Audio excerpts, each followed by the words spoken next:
दोस्तों नमस्कार। स्वागत है आपका हमारे इस यूट्यूब मंच पर। जितनी उम्र पवार की उतनी सीटें पवार की। और ये अंदर खाने ये स्लोगन महाराष्ट्र में बहुत तेजी से चल रहा है या चलाया जा रहा है। और बात शरद पवार की हो रही है। वो शरद पवार जो महाराष्ट्र में महाविकास आघाड़ी के केंद्र बिंदु बने हुए हैं। वो शरद पवार जो मुख्यमंत्री, रक्षा मंत्री, लोकसभा में विपक्ष के नेता, कृषि मंत्री और इन सब से आगे जाकर भारतीय राजनीति के एक मजे हुए खिलाड़ी के तौर पर अपनी पहचान रखते हैं। और वो शरद पवार जिनके नाम से महाराष्ट्र में एनडीए के क्षेत्रीय स्वरूप यानी महायुति की नींद हराम हुई पड़ी है। कहने को शरद पवार की पार्टी शिवसेना एससीपी, शिवसेना शरद चंद्र पवार, वो पार्टी सिर्फ 86 सीटों पर चुनाव लड़ रही है। 288 सदस्यों की विधानसभा में सबसे कम सीटें महाविकास आघाड़ी में कोई पार्टी चुनाव लड़ रही है तो शरद पवार की पार्टी। और शरद पवार से ज्यादा सीटें, 93 सीटें तो उद्धव ठाकरे की पार्टी लड़ रही है। 100 से ज्यादा सीटें कांग्रेस पार्टी लड़ रही है। बात यदि महायुति की करें तो महायुति में भारतीय जनता पार्टी को छोड़कर कोई भी ऐसी पार्टी नहीं है जो शरद पवार की सीटों से ज्यादा सीटें या उनकी बराबरी में भी सीटें लड़ रही हो। एक आध सीट कम ही हो लेकिन कम ही है। सवाल यह उठता है कि शरद पवार की पार्टी के स्ट्राइक रेट के ऊपर महाराष्ट्र के राजनीतिक विश्लेषकों को इतना भरोसा क्यों है। आखिर वो कौन सी परिस्थितियां उत्पन्न हो गई है जिन परिस्थितियों में शरद पवार महाराष्ट्र की राजनीति के चाणक्य के साथ साथ अब चंद्रगुप्त के रूप में भी उभरते हुए दिखाई दे रहे हैं। पर्दे के पीछे के खेल में सभी जानते हैं कि महाविकास आघाड़ी से लेकर महायुति तक चाणक्य की भूमिका में शरद पवार ही है। लेकिन महाराष्ट्र की राजनीति में मुख्यमंत्री पद, चुनावी राजनीति और अब तो राज्यसभा की राजनीति को भी छोड़ने का संकेत दे चुके शरद पवार क्या चंद्रगुप्त की भूमिका को भी पर्दे के पीछे से निभाने की स्थिति में आ रहे हैं। मुख्यमंत्री वो भले ना बने लेकिन महाराष्ट्र की विधानसभा में शरद पवार की पार्टी सिंगल लार्जेस्ट पार्टी के तौर पर, सबसे बड़ी पार्टी के तौर पर यदि 23 नवंबर को सामने आ जाए तो किसी को आश्चर्य नहीं होना चाहिए। आखिर शरद पवार की पार्टी की स्थिति ऐसी क्यों है और ऐसे दावे राजनीतिक विश्लेषकों के क्यों आ रहे हैं। जरा लोकसभा चुनाव के नतीजे देख लीजिए। क्या महाविकास आघाड़ी और क्या महायुति, क्या इंडिया गठबंधन और क्या एनडीए गठबंधन, दोनों ही गठबंधन में सबसे बेहतरीन स्ट्राइक रेट किस पार्टी का था। 80% का स्ट्राइक रेट शरद पवार की पार्टी का था। उनकी पार्टी 10 सीटें लड़कर 80% की सीटें जीतने में कामयाब रही, 8 सीटें जीती। और अब कहा जा रहा है कि 70 सीटों से नीचे तो शरद पवार की पार्टी शायद ही रुके। अगर उनका आंकड़ा 80 तक भी पहुंच जाए तो किसी को आश्चर्य नहीं होना चाहिए। देखिए, महाराष्ट्र की चुनावी राजनीति दो कोण पर निर्भर करती है। एक, खासकर चुनाव की बात करें तो एक कोण है कांग्रेस बनाम भारतीय जनता पार्टी की 75 सीटें, जिस पर मैंने कल चर्चा की थी। शिवसेना बनाम भारतीय जनता पार्टी की 49 सीटें। यानी इन 124 सीटों में कौन कितना जीतेगा। शिवसेना बनाम शिवसेना की 49 सीटें और कांग्रेस बनाम भाजपा की 75 सीटें। इसके अलावा एससी एसटी वर्ग की तकरीबन 54 सीटें। जी हां, आरक्षित सीटें जो अनुसूचित जाति और अनुसूचित जनजाति के लिए आरक्षित है, वहां हिंदुत्व का कार्ड चलेगा या मराठी मानुस और मराठी अस्मिता का कार्ड चलेगा। सबसे बेहतरीन उदाहरण रिजर्व सीटों पर देखने को मिलेगा, क्योंकि उन रिजर्व सीटों पर सबसे ज्यादा वही वोटर होंगे जो वोटर वहां पर या उनका समुदाय वहां पर चुनाव लड़ने और अपनी राजनीतिक महत्वाकांक्षाओं के प्रदर्शन के लिए उसे इजाजत नहीं होगी, क्योंकि वो नॉन रिजर्व कैटेगरी से आता होगा। और वो वोटर मराठी अस्मिता के साथ जाएगा या वो वोटर चुनावी हिंदुत्व के साथ जाएगा, ये एक फैक्टर होगा उन 54 सीटों पर। अब उसके आगे की स्थिति को देखते हैं। अब उसके आगे की स्थिति यह है कि शरद पवार की पार्टी कितनी सीटों पर लड़ रही है। 86 सीटों की चर्चा है कि 86 सीटों पर चुनाव लड़ रही है। 288 में 86 सीटें 1/3 से भी कम होती है। लेकिन 86 सीटें ज्यादातर किसके खिलाफ लड़ रही है। भारतीय जनता पार्टी के खिलाफ माहौल है। भारतीय जनता पार्टी से जो भी कैंडिडेट शरद पवार की पार्टी या उद्धव ठाकरे की पार्टी के खिलाफ चुनाव लड़ रहे हैं, उनकी जीत की संभावनाएं उतनी नहीं है बीजेपी के लिहाज से कहें जितनी बीजेपी के लिए मेहनत करने की स्थिति भाजपा बनाम कांग्रेस के बीच है। कांग्रेस पार्टी, भाजपा बनाम कांग्रेस में जहां वो 42 सीटें पिछली बार जीत गई थी और 24 कांग्रेस जीती थी, उस स्थिति को कांग्रेस उलटना चाहती है, भाजपा बरकरार रखने से भी आगे बढ़ाना चाहती है। वहां क्या होगा समीकरणों पर निर्भर करेगा। शिवसेना वर्सेस शिवसेना में लोकसभा चुनाव में चुनाव चिन्ह की गफलत में भले ही शिंदे गुट आगे रहा था, लेकिन अब शिंदे गुट के खिलाफ शिंदे गुट के ही बागी इतने उतरे हुए हैं कि वहां भी बहुत ज्यादा दिमाग लगाने की जरूरत नहीं है। वहां भी उद्धव ठाकरे की संभावनाएं, यदि आज की स्थिति को गौर करें, कोई बड़ा उलटफेर यदि चुनाव के दिन तक नहीं हुआ, तो शरद पवार के साथ गठबंधन का चुनाव लड़ रहे उद्धव ठाकरे शिंदे वाली सीटों पर भारी पड़ सकते हैं। लेकिन 38 सीटों पर तो चाचा भतीजा की पार्टी लड़ रही है, अजीत पवार बनाम शरद पवार की पार्टी। और उन 38 सीटों से आगे जाकर के यदि देखें तो 48 सीटों पर शरद पवार की पार्टी कांग्रेस एनसीपी के खिलाफ, वो भाजपा और शिंदे गुट के खिलाफ लड़ रही है। तो भाजपा और शिंदे गुट को की सीटों पर जहां शरद पवार की पार्टी लड़ रही है, वहां कुछ ज्यादा है नहीं बीजेपी के लिए और महायुति के लिए। असल लड़ाई लोग उम्मीद कर रहे थे कि जिस प्रकार से कांग्रेस बनाम भाजपा या शिंदे बनाम उद्धव गुट की शिवसेना के बीच लड़ाई है, वैसी ही लड़ाई कमोबेश देखने को मिलेगी शरद पवार बनाम अजीत पवार की पार्टी वाली 38 सीटों पर। लेकिन वहां मुकाबला एक तरफा है। वो 38-0 भी यदि हो जाए शरद पवार के पक्ष में, तो किसी को आश्चर्य नहीं होना चाहिए। वो 38-0 हो जाए, 37-1 हो जाए, 36-2 हो जाए, लेकिन वो चुनावी नतीजा शरद पवार के पक्ष में जाएगा, ये बात तय है। उसमें किसी को डाउट अभी से नजर नहीं आ रहा। कोई चमत्कार नहीं हुआ तो इसी प्रकार के नतीजे आ सकते हैं। लेकिन बाजी कहां शरद पवार ने अपने पक्ष में मोड़ी है, ये जानना महत्वपूर्ण है। मनोज जारंगे पाटिल के मराठा आरक्षण आंदोलन, वो अपने कैंडिडेट भी उतार रहे थे, लेकिन उनको पर्दे के पीछे से चुनाव में बिठा देने में बड़ी भूमिका निभाई शरद पवार ने। मनोज जारंगे पाटिल के मुंह से धनगर समुदाय के लिए आरक्षण का समर्थन कराना, यह बहुत बड़ा गेम चेंजर साबित हो सकता है और भारतीय जनता पार्टी को 50 सीटों के नीचे धकेल सकता है। और भाजपा को यदि 50 सीटों के नीचे धकेलने में वो कामयाब हो या ना हो, शरद पवार की पार्टी, जिसे लोग मानकर चल रहे हैं कि सबसे अच्छे स्ट्राइक रेट से बिल्कुल लोकसभा चुनाव की तरह, वो 70 पार जाने की हालत में दिख रही है। अगर वो 80 तक पहुंच गई तो इस मनोज जारंगे पाटिल को चुनाव में बिठाने, छगन भुजबल को काफी हद तक चुनाव में उनकी भूमिका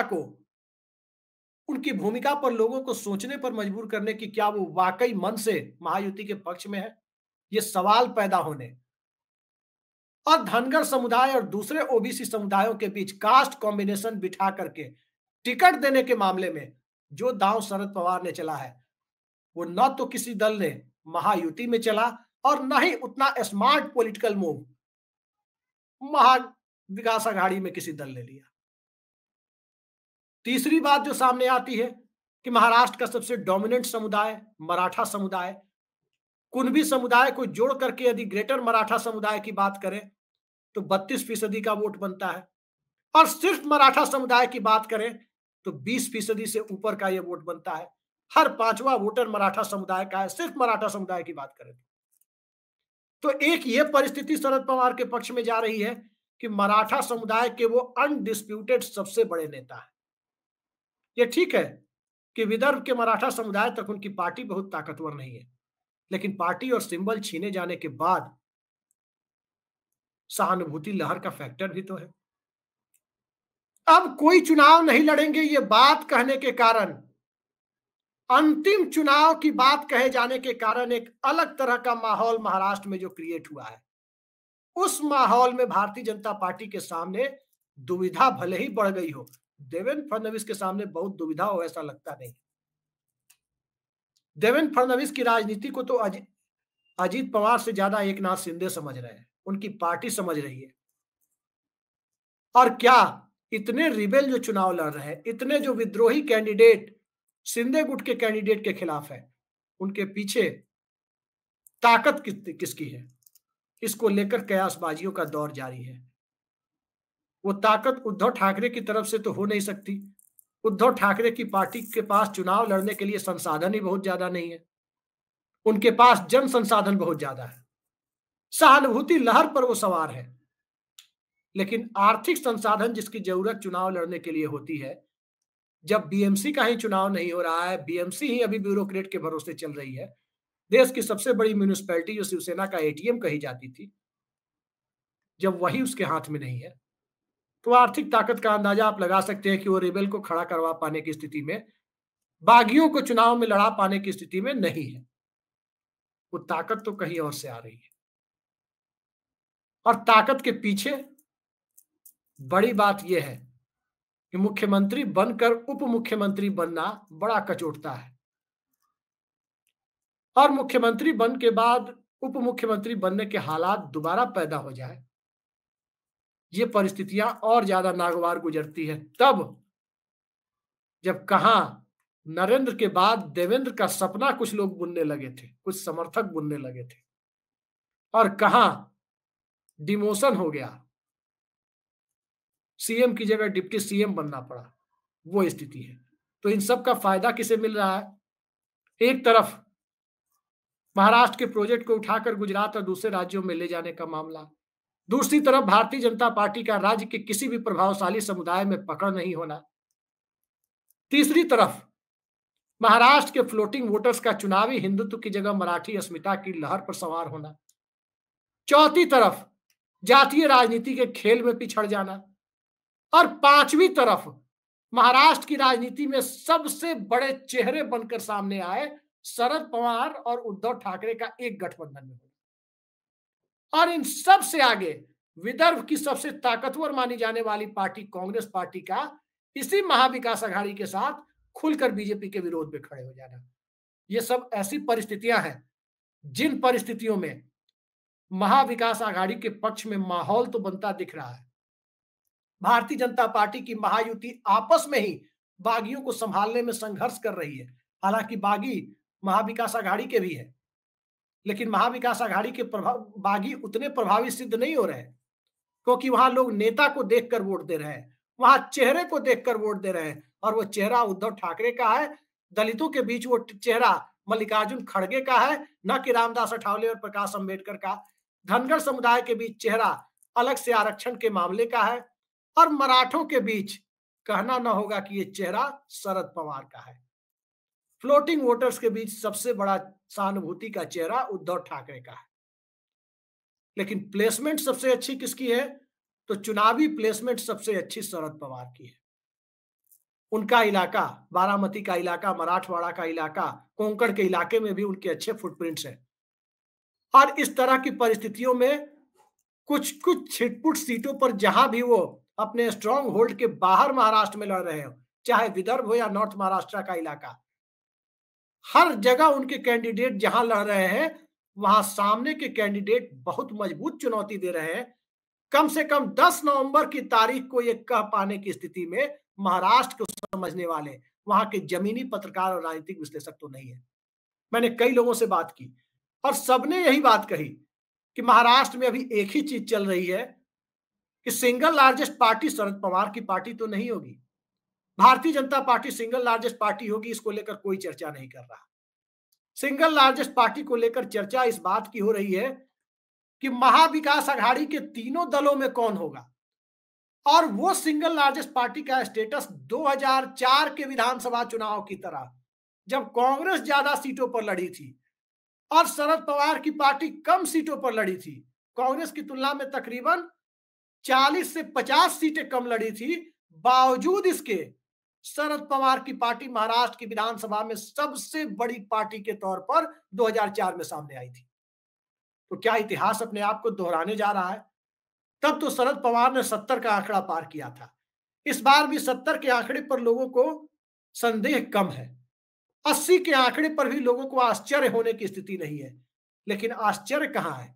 आश्चर्य इस बात पर है कि आखिर भारतीय जनता पार्टी ने किस बिना पर शिंदे गुट को 80 के करीब सीटें दे दी।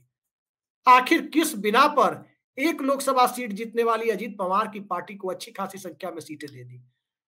और वो कौन सी परिस्थितियां बीजेपी के सामने उत्पन्न हो गई थी, जहां एकीकृत शिवसेना के साथ गठबंधन कर चुनाव लड़ने वाली पार्टी जितनी सीटों पर चुनाव लड़ रही थी महाराष्ट्र में, उससे तकरीबन 20 सीटें कम एक बिखरी हुई पार्टी, बिखरी हुई शिवसेना जिसका सिर्फ सिंबल एकनाथ शिंदे के पास है, उसके साथ गठबंधन करने के बावजूद 20 कम सीटों पर लड़ रही है। यह इस बात का परिचायक है कि भारतीय जनता पार्टी कॉन्फिडेंस उसे नहीं आ रहा है, आत्मविश्वास हिला हुआ है, सामाजिक समीकरण पहले से हिला हुआ है, संघ कोई बिसात नहीं बिछा पा रहा और संघ के लोग शरद पवार हर राजनीतिक खेमे में जहां पैठ रखने वाले माने जाते हैं, तो क्या सभी चाहते हैं संघ के अंदर भी कुछ धड़ा ऐसा है जो चाहता हो कि उद्धव ठाकरे की पार्टी शिंदे गुट को दबा दे? क्या संघ के भीतर एक ऐसा धड़ा है जो चाहता है कि कांग्रेस से ज्यादा सीटें शरद पवार की पार्टी लेकर आ जाए?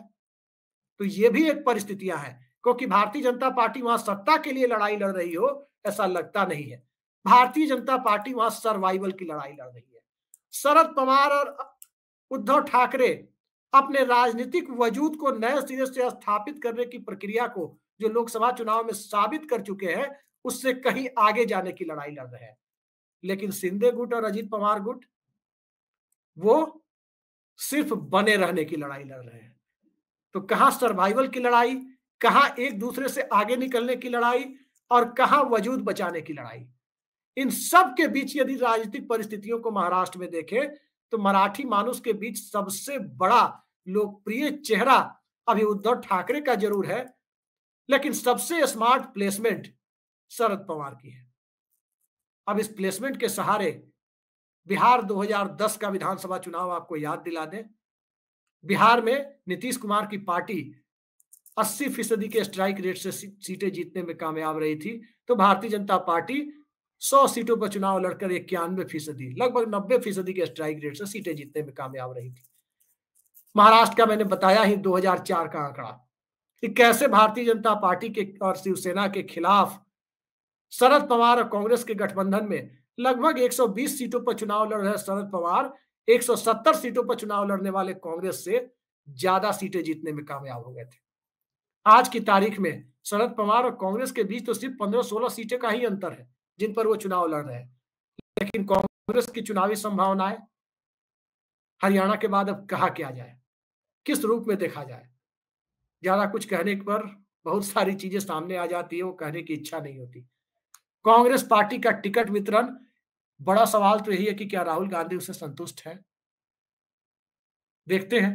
लेकिन शरद पवार की पार्टी सिंगल लार्जेस्ट पार्टी बनने की ओर अग्रसर हो रही है, ये बात कम से कम 10 नवंबर को हम कह पाने की स्थिति में है। महाराष्ट्र के मिजाज को देखकर, महाराष्ट्र के सियासी समीकरणों को देखकर, महाराष्ट्र के मुद्दों को देखकर और महाराष्ट्र में दोनों गठबंधन की तरफ से कैंडिडेट्स की प्लेसमेंट को देखकर सबके बीच शरद पवार की पार्टी सबसे बड़ी पार्टी के तौर पर सामने आ रही है। देखते हैं, सुप्रिया सूले कह तो रही है कि सीएम पद की रेस में उनकी पार्टी नहीं है, लेकिन रेस में नहीं होना इसका मतलब ये नहीं होता कि आज रेस में नहीं है, रेस में नहीं होना चाहती तो चुनाव के बाद भी रेस में नहीं होने के अपने कोई वायदा नहीं किया है कि वो रेस में नहीं बनी रहेगी, तो रेस में बने रहने की तरफ अग्रसर हो जाएगी, इससे इनकार भी नहीं किया जा सकता। आज के लिए इतना ही। नमस्कार।